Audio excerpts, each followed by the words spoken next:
হ্যাঁ, এখন দেখো আরেকটু ডিফারেন্ট টাইপের অঙ্ক দেখি। বলছে কি যে চাবি 1 খোলা অবস্থায় বর্তনী ভোল্টমিটারের পাঠ নির্ণয় করো। চাবি 1 খোলা অবস্থায়, এই যে চাবিটা এস কি, এটা খোলা অবস্থায় আছে। তাহলে খোলা অবস্থায় কি বলছে যে আমার, তাহলে চিত্রটাকে দেখি। হ্যাঁ, এখানে একটা ভোল্টেজ দেওয়া আছে, এখানে একটা এ দেওয়া আছে অ্যামিটার। অ্যামিটারকে কিসে যুক্ত করতে হয়? সিরিজে। এই দেখো সিরিজে যুক্ত করে দিচ্ছি। আর ভোল্টমিটারকে কিসে যুক্ত করতে হয়? প্যারালাল। দেখো সবগুলোর সাথে প্যারালালে আছে। এখানে একটা দুইটা রোধ দেওয়া আছে সিরিজে, এটা একটা চাবি দেওয়া আছে, এই দুইটা রোধ প্যারালাল দেওয়া আছে, মাঝখানে একটা ভোল্টমিটার যুক্ত করেছি। ভোল্টমিটারতে ভোল্টেজ রিডিং করব, ভোল্টেজ কত হবে এই পয়েন্টে সেটা জানা যাবে। অর্থাৎ 30 ওহমের অ্যাক্রসে ভোল্টেজ কত, 30 ওহমের অ্যাক্রসে ভোল্টেজ কত সেটা জানা যাবে। আর অ্যামিটার দিয়ে সার্কিটের টোটাল কারেন্ট কত জানা যাবে। চাবি বন্ধ অবস্থায় একরকম কারেন্ট আসবে, চাবি খোলা অবস্থায় কিন্তু আরেক রকম কারেন্ট আসবে, তাই না? সার্কিট দেখে তাই বুঝতে পারতেছি। ক্লিয়ার তো? এখন তাহলে আমরা অঙ্কটা দেখি যে চাবি 1 খোলা অবস্থায়, খোলা বলতে কি এই যে ওপেন, হ্যাঁ ওপেন অবস্থায় ভোল্টমিটারের পাঠ কত হবে, মানে এই যে ভিটা কত হবে, এই ভিটা মানে কি দুইটার অ্যাক্রসে ভোল্টেজ ভিটা কত হবে, পাঠ ভোল্টমিটারের পাঠ কত হবে মানে মান কত হবে, মান কত হবে বা ভ্যালু কত হবে। হ্যাঁ পাঠ বা মান, পাঠ যেটা সেটা হচ্ছে মান কত হবে, সেটা হচ্ছে ভ্যালু কত হবে। হ্যালো, তাহলে মানটা কত হবে ভোল্টমিটারের যখন চাবিটা খোলা, চাবিটা যখন খোলা তখন এদিক বরাবর কোনো কারেন্ট যাবে না। তখন সার্কিটটা কীরকম হবে আমরা দেখি। সার্কিটটা জাস্ট এরকম চলে আসবে, এটার সাথে এটা, এখানে একটা অ্যামিটার আছে, আর এখানে 30, মাঝখানে ধর একটা ভোল্টমিটার রাখছি, আর এখানে একটা ভোল্টমিটার রাখছি 30, আর এখান থেকে ভোল্টেজই রাখছি। এটা কত ভোল্টেজের ই হলো হচ্ছে 15 ভোল্ট, ই বা ভি 15। তার চাবিটা খোলা অবস্থায় রাখছি, ওই দিক দিয়ে বাদ দিয়েছে, কারেন্ট যাচ্ছে না, বাদ দিয়ে দিলাম। তাহলে ভোল্টমিটারের পার্ট ভোল্টেজ, তার মানে এই ভোল্টমিটার ভোল্টেজ কি করবে, এই 2 পয়েন্টের ভোল্টেজ মেজার করতেছে না। এটাকে ধরে নিলাম এ, এটাকে ধরে নিলাম বি, তার মানে এই 2 পয়েন্টের ভোল্টেজ সে মেজার করতেছে। এই 2 পয়েন্টের ভোল্টেজটা অ্যাকচুয়ালি এর অ্যাক্রসে থাকবে, কারণ প্যারালাল আছে, তাই না? এই ভোল্টমিটার যে রেটিংটা দিবে সেটাও এটার অ্যাক্রসে থাকবে, সেটা এই ভোল্টেজ দেখাম, এই ভোল্টেজ দুইটার ভোল্টেজের রেটিং যেটা সেটা এই ভোল্টমিটারের রেটিং থাকবে। তার মানে এটার অ্যাক্রসে যে ভোল্টেজ সেটাও এর অ্যাক্রসে তাই থাকবে, এটার অ্যাক্রসে যে ভোল্টেজ সেটাও ভোল্টমিটারের সেম রেটিংই দেখাবে, কারণ সবগুলো প্যারালাল। হ্যাঁ, প্যারালাল ভোল্টেজ সেম থাকে না। তার মানে এটার অ্যাক্রসে যে ভোল্টেজ, এটার অ্যাক্রসে সে ভোল্টেজ, এটার অ্যাক্রসে সে ভোল্টেজ। তার মানে ভোল্টমিটার যে পার্টটা দিবে সেটা অ্যাকচুয়ালি কি এই ভোল্টেজটা বের করলেও এটার একই পার্ট দিবে, এই ভোল্টেজটা বের করলে একই পার্ট দিবে, কারণ এই দুটো পয়েন্টের ভোল্টেজ যা, এই 2 পয়েন্টের ভোল্টেজ তাই, এই 2 পয়েন্টের ভোল্টেজ তাই, কারণ সবগুলো প্যারালাল আছে। ঠিক আছে না? তাহলে আমি যে কোনো একটার মধ্যে থেকে ভোল্টেজটা বের করতে চাচ্ছি, তাহলে আমার কি দরকার, ভিএবিটা দরকার, ভিএবি দরকার। তাহলে মানে কি ভিএবিটা এই 2 পয়েন্টের ভোল্টেজ বা এই 2 পয়েন্টের ভোল্টেজ বা এই 2 পয়েন্টের ভোল্টেজ একই জিনিস। এখন আমরা কি জানি প্যারালাল সার্কিটের ক্ষেত্রে যখন ভোল্টেজ ভিএবিটা বের করব, তাহলে ভিএবিটার সমান কি জানি, V equal to R, V equal to I R, তাহলে আই ইন্টু আর তুল্য, এই সবগুলো তুল্য লাগবে না? আর এদিক দিয়ে যে কারেন্ট আসছে সেটাও লাগবে আমার। তাহলে এই টোটাল এই দিক রাস্তা বরাবর কি কারেন্ট আসছে, টোটাল কারেন্ট আসতেছে না? হ্যাঁ, সমস্ত মানে মেইন কারেন্টটা, এই পুরো সার্কিটের যে একটা কারেন্ট বের হচ্ছে দিক বরাবর, সেটা এই কারেন্ট না? সেটা এই কারেন্ট তো। হ্যাঁ, এখান থেকে বের হচ্ছে, সেটা কি সমস্ত কারেন্ট, টোটাল কারেন্ট যেটা বের হচ্ছে, সিরিজের কারেন্ট সেম থাকে, এখানে কি আমার ভাগ হয়ে গেছে। তাহলে এই যে টোটাল কারেন্ট ঢুকতেছে সেটা হচ্ছে এই আই লাগবে আমার, তাহলে টোটাল কারেন্টটা লাগবে এই আর ভিএবিটা বের করার জন্য, তাই না? তাহলে এই কারেন্ট যেটা আছে সেটা লাগবে, আর এই দুটো তুল্য লাগবে, আর তুল্য লাগবে, তাই না? তাহলে 30 এবং 30-এর তুল্য কত হয়, ধরো এই দুটো সার্কিটের তুল্য করলে আমি পাচ্ছি হচ্ছে এরকম, কত হয় 15 আসবে। কীভাবে আসবে, গুণফল বা যোগফল। সেম রেজিস্ট্যান্স থাকলে তুল্যরোধ অর্ধেক হয়ে যায়, যদি দুইটা সেম থাকে তুল্যরোধ অর্ধেক হয়ে যায়। তাহলে আর তুল্য বা আর পি সমান কত আসবে, গুণফল বা যোগফল 30 × 30 বাই 30 যোগ 30 আসবে হচ্ছে 15 ওহম। করো তারপরেও, তাহলে আর তুল্য কত পাইলাম, 15 পাই গেলাম। তাহলে এই দুটোর ওহম, তাহলে এই দুটোর ভ্যালু পাইলাম হচ্ছে 15।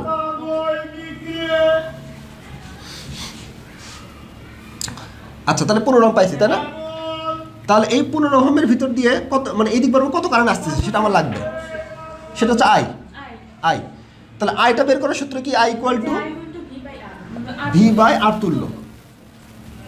তাহলে এখানে ভোল্টেজ কত, 15, এই যে ভোল্টেজ হচ্ছে 15, মানে আর তুল্য হচ্ছে দুইটা মিলে পাইছি কত, 15, আর এখানে কত 10 আর এটা 20, এই দুইটা মিলে কত পাইছি 15। তাহলে 15-এর সাথে 20 কত সিরিজে থাকবে, তার সাথে এটা আবার সিরিজে থাকবে, তাহলে দুইটা মিলে কত হচ্ছে 30, 30-এর সাথে 15 সিরিজে আসবে না? হ্যাঁ, তাহলে 30 আর 15 কত হয় 45, ঠিক আছে? তাহলে আর তুলে আসলে হচ্ছে 45, 15/45 কত আসে? 0.33 মানে 4টা কি আর কি এত অ্যাম্পিয়ার। তাহলে কারেন্টে ফেলে পেলাম হচ্ছে এত অ্যাম্পিয়ার। তাহলে কারেন্ট যদি পেয়ে যাই আমরা এখন, তাহলে আমরা এখানে এই আর তুলটা এখন বের করতে পারবো, ভিএবিটা বের করতে পারবো, তাই না? তাহলে ভিএবি সমান কি জানি, টোটাল কারেন্ট কত পাইলাম? 0.3333 আর আর তুলে ভ্যালু হচ্ছে 15, এই দুটার প্যারালাল হচ্ছে 15। তাহলে কত তো করো তো? 4.9995। 4.9 মানে কি 10 লেখা যায়? এখানে 10 মানে কত? 5 আসবে। তাহলে 5 ভোল্ট আমরা বলতে পারতেছি, ঠিক আছে? তাহলে এই দুইটা রেজিস্ট্যান্সের একসাথে ভোল্টেজ, এই 15 ওহম যদি দুটো প্যারালাল করি, তাহলে এই ভোল্টেজ কত আসতেছে? 5 ভোল্ট। 5 ভোল্ট। তাহলে 5 ভোল্ট কার অ্যাক্রসে থাকবে? 30 ওহমের অ্যাক্রসে থাকবে, আবার এই 30 ওহমের অ্যাক্রসে 5 ভোল্ট থাকবে, কারণ এই দুই পয়েন্টের ভোল্টেজ আমি বের করছি ভিএবিটা, সেটা কত? 5 ভোল্ট। তাহলে 5 ভোল্টটা এখানেও 5 ভোল্ট, এখানেও 5 ভোল্ট, তাহলে ভোল্ট মিটার রিডিং কত দেখাবে? 5 ভোল্ট। ঢোকে নাই? না, এই যে এটা ঢুকে নাই শুধু। কোনটা? ওই যে 20 মানে এটা এটা তো তুল্য করছি এখানে, ওই যে তুল্য করতে হবে। আইটা বের করছে এটা দিয়ে, I equal to V by R তুল্য। তাহলে এই সমস্ত তুল্য দিয়ে টোটাল কারেন্ট বের করছি, করে আমি টোটাল কারেন্টটা লাগতেছে, যে আইটা লাগতেছে এখানে, তাহলে আইয়ের ভোল্টটা বসাই দিচ্ছি। আর আর তুল্য মানে কি? দুইটার অ্যাক্রসে ভোল্টেজ বের করতেছি না, তাহলে এই দুইটা অ্যাক্রসে দুইটা তুল্য কত আসবে? 15। এখন কোথায় বুঝে না আগে বলো তো দেখি, দেখো তো কোথায় তোমার কনফিউশন মনে হচ্ছে? তাহলে এই দুইটার তুল্য যেটা আসছে 15 অ্যাক্রসে ভোল্টেজ কত? এখানে সবই ঠিক বুঝেছি। হ্যাঁ। এখানে 45টা জানি কোথা থেকে আসছে এটা। এই 45। হ্যাঁ। আচ্ছা, তাহলে এটা করে দিই। তাহলে দেখো, যেহেতু তুমি এখানে বুঝো নাই, তাহলে আমার এখানে টোটাল কারেন্ট লাগবে না? তাহলে টোটাল কারেন্ট সূত্র কি? I equal to V by R তুল্য, টোটাল সার্কিটের তুল্য, এই সমস্ত সার্কিটের তুল্য। তাহলে এই দুইটার প্যারালাল করলে কত হয়? এটা তো সিরিজে আছে 10, এটার সাথে কত আছে? 20, আর এই দুটো করলে কত হয়? 15, তাই না? এটা ব্যাটারি। তাহলে এটার একটা ভোল্টেজ আমার লাগবে, সেটা পরে বের করবো, আমি কারেন্ট বের করতেছি আপাতত। তাহলে আর তুলে কত আসবে? 20 তারপর যোগ করে দিতে যোগ 20, 20 যোগ 10 যোগ 15, এই হচ্ছে টোটাল 45। তাহলে ভোল্টেজের ভ্যালু হচ্ছে কত? 15 ডিভাইডেড বাই 45। তাহলে টোটাল তুল্য রোধ, টোটাল কারেন্ট কত পাইছি? এত। এখন ভোল্টেজ বের করছে কত? এবার বুঝেছি। তখন তো বুঝিনি। কনফিউশন হয়েছে কোথাও? না। প্র্যাকটিস আরও করতে হবে, তাই না? প্র্যাকটিস কিন্তু আরও করতে হবে। তাহলে ভিডিও থাকলেও রেকর্ডিং বাসায় গিয়ে দেখে নোট করতে হবে। নোট করতেছ? নোট দেখাও না কেন? আচ্ছা, এখন থেকে একটা কাজ দিচ্ছি, প্রতিদিনের নোট কিন্তু আমাকে দেখাতে হবে, তাই না? আজকে যে কাজ করবা, কালকে নোট দেখাবা। আর রিভিশন দিছ? হ্যাঁ, দিয়েছি। আচ্ছা, তাহলে রিভিশন দিছ, তারপরে ওখান থেকে 2-একটা কোশ্চেন পরবর্তীতে ধরবো নি। আচ্ছা, এখন গ নম্বর শেষ হলো, খ নম্বরটা দেখি, যে চাবি 1 বন্ধ করে দিলে অ্যামিটারের পাঠের কীরূপ পরিবর্তন হবে? তাহলে চাবি এটা, হ্যাঁ, চাবি এস হবে। চাবি এসটা বন্ধ করে দিলে, চাবি এস বন্ধ করে দিলে অ্যামিটার পাঠের কীরূপ পরিবর্তন হবে? তার মানে এই অ্যামিটারের রিডিংটা বা অ্যামিটারের যে মানটা, সেটা কীরকম পরিবর্তন হবে? পরিবর্তন মানে কি? কতটুকু চেঞ্জ হয়েছে? পরিবর্তন বলতে কী বোঝায়? কতটা চেঞ্জ হয়েছে? চেঞ্জ হয়েছে। চেঞ্জ বলতে কীভাবে বিয়োগ করে বোঝা যায়? ধরো তোমার কাছে আছে 10 টাকা, হয়ে গেল 5 টাকা, কতটুকু পরিবর্তন হলো? 5। 10 মাইনাস 5 মানে 5 টাকা, তাই না? তার পরিবর্তন বের করতে বিয়োগ করতে হয়। তাহলে দেখি তো, যে যখন চাবিটা খোলা ছিল তখন একটা কারেন্ট পাবো না, ধরে নিলাম আই। চাবিটা যখন বন্ধ করে দিব তখন একটা কারেন্ট পাবো, সেটা কত? I prime. তাহলে কারেন্টের পরিবর্তন কতটুকু হলো? পরিবর্তন বিয়োগ করলে আই মাইনাস আই প্রাইম। যেটা বড় থেকে ছোটটা বিয়োগ করবো, যেটা বড় থাকবে সেটা থেকে ছোটটা বিয়োগ করবো। হ্যাঁ। হ্যাঁ, যেটা বড় সেটা থেকে ছোটটা বিয়োগ করে আমি বলবো এতটুকু পরিবর্তন হয়েছে। তাহলে এখন আমার কাজ কি হবে? কাজ হবে হচ্ছে একবার খোলা অবস্থায়, একবার বন্ধ অবস্থায়। যখন খোলা ছিল তখন আমি কারেন্ট কত পাইছিলাম? আগে গ নাম্বার বের করছিলাম। যখন চাবিটা খোলা ছিল তখন কারেন্টটা কত আসছিল মনে আছে? ওই যে 0.33 হ্যাঁ, তাহলে 0.3333 অ্যাম্পিয়ার ছিল যখন চাবিটা খোলা ছিল। তাহলে প্রথমে হিডিং দেবা, চাবি খোলা অবস্থায় কারেন্টের ভ্যালু হচ্ছে এত। এই কারেন্টটা অ্যামিটার রিডিং শো করবে না? অ্যামিটার শো করবে না? ওই কারেন্টটা তো অ্যামিটার ভিতরে যাচ্ছে, তাহলে অ্যামিটার শো করো। তাহলে চাবিটা খোলা অবস্থায় গ নম্বর বের করছি। এখন চাবিটা যখন বন্ধ করে দিচ্ছি আমরা, তাহলে দেখি তো চাবিটা বন্ধ করে দেই। তাহলে চাবিটা যখন আমি বন্ধ করে দিচ্ছি, তাহলে সার্কিটটা এটা ক্লোজ হয়ে যাবে, তাই না? তাহলে ক্লোজ হলে দেখি আমাদের কীরকম আসতেছে? 10 20, এখানে 10 এখানে 20, এইরকম। এখানে একটা প্যারালাল আছে 30, এখানে ভোল্টমিটার রাখতে পারো, রাখো, অসুবিধা নাই। এখানে আরেকটা 30, হ্যাঁ, তাই না?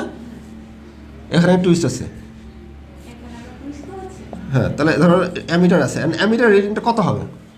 আগেরটা তো পাইছিলাম ধরো আই 0.33 এত হোম পাইছিলাম কি I equal to V by R তুলো দিয়ে ওই সার্কিটের টোটাল তুলো বের করছিলাম। এখনও আর তুলো বের করবো, কিন্তু এখন আর তুলোটা কীরকম আসবে বলো তো দেখি। এখানে তো রাস্তাটা শর্ট হয়ে গেছে, শর্ট হলে তুলোটা কীভাবে বের করবো কম বলো তো দেখি কীভাবে আর তুলো কত আসবে। তুমি ভাবো তো দেখি এই সার্কিটে আর তুলো কত হবে।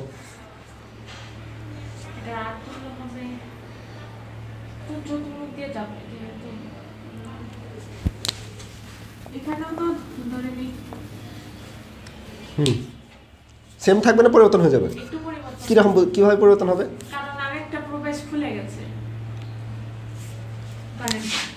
দেখো আগের ক্ষেত্রে কি করছিল, কারেন্টটা এদিক বরাবর পাস হচ্ছিল যখন ওপেন ছিল, হ্যাঁ কারেন্ট এদিক বরাবর যাচ্ছিল এই রাস্তা বরাবর কারেন্ট যেতে পারে নাই, কারেন্টের সামনের দিকে দুটো ভাগে ভাগ হয়েছিল।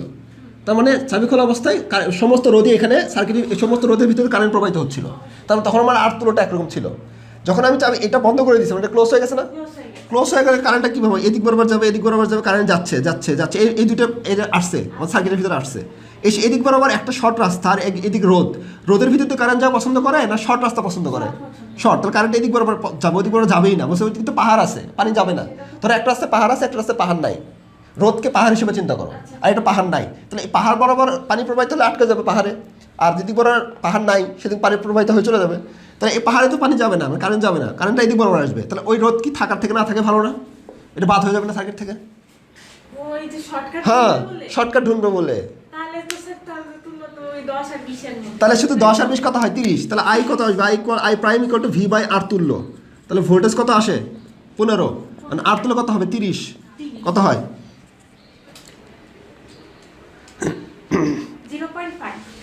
0.5 এত অ্যাম্পিয়ার। তাহলে আগে ছিল এত, এখন কারেন্টের ভ্যালু একটু বেড়ে গেছে, কারণ রোদগুলো চলে গেছে সার্কিট থেকে, ওই সার্কিট থেকে, তার মানে রোদ কম হলে কারেন্টের ভ্যালু বেড়ে যায়, তাহলে কারেন্টের ভ্যালু দেখো বেড়ে গেছে, ঠিক আছে? তাহলে পরিবর্তন কতটুকু হবে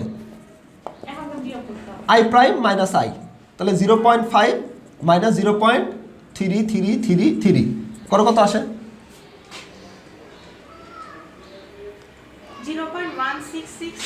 0.1667, মানে 0.67 বা 1.67 এত অ্যাম্পিয়ার। তাহলে দেখো কারেন্টের ভ্যালুটা আমার আসছে কত, এত অ্যাম্পিয়ার। বুঝছো কাহিনী?